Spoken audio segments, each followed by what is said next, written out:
முந்தின நாளே முன்னெச்சரிக்கையாகவே மெசேஜ் வந்துடுச்சு, இன்னைக்கு வந்து ஈவினிங் வரைக்கும் பவர் கட்டு அப்படின்னு சொல்லிட்டு. இருந்தாலும் நான் கொஞ்சம் சீக்கிரமாக எழுந்து தான் சமையல் வேலை எல்லாமே பார்த்துக்கிட்டு இருந்தேன். ஸ்கூல் லஞ்ச் பாக்ஸுக்கு சென்னா கிரேவி வச்சு கொடுத்துட்டு அது கூடவே ஹஸ்பண்டுக்கு கொடுத்து விடுறதுக்கு முட்டை ரோஸ்ட்டும் பண்ணியிருந்தேன். நேற்று நைட்டு ஃபுல்லாகவே ஊற வச்சு எடுத்துக்கிட்ட சென்னாவை குக்கரில் இப்போ உப்பு சேர்த்து ஒரு 3 விசில் வச்சு எடுத்துக்கிறேன். சென்னா வெந்துதான் பார்த்துட்டு அதுக்கப்புறமா மசாலா ரெடி பண்ணிடலாம். ஒரு பேனில் கொஞ்சமாக எண்ணெய் சேர்த்துட்டு வெங்காயம், தக்காளி, முந்திரி பருப்பு சேர்த்து நல்லா வதக்கி எடுக்கணும்.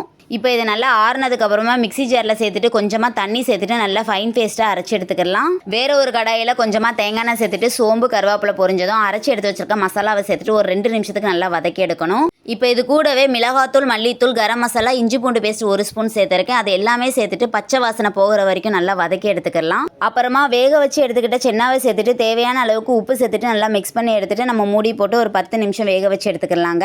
கடைசியாக கசூரி மெத்தியை தூவிட்டு நம்ம இறக்கிக்கலாம். அது இல்லைன்னா நம்ம மல்லி இலை கூட சேர்த்துக்கலாங்க.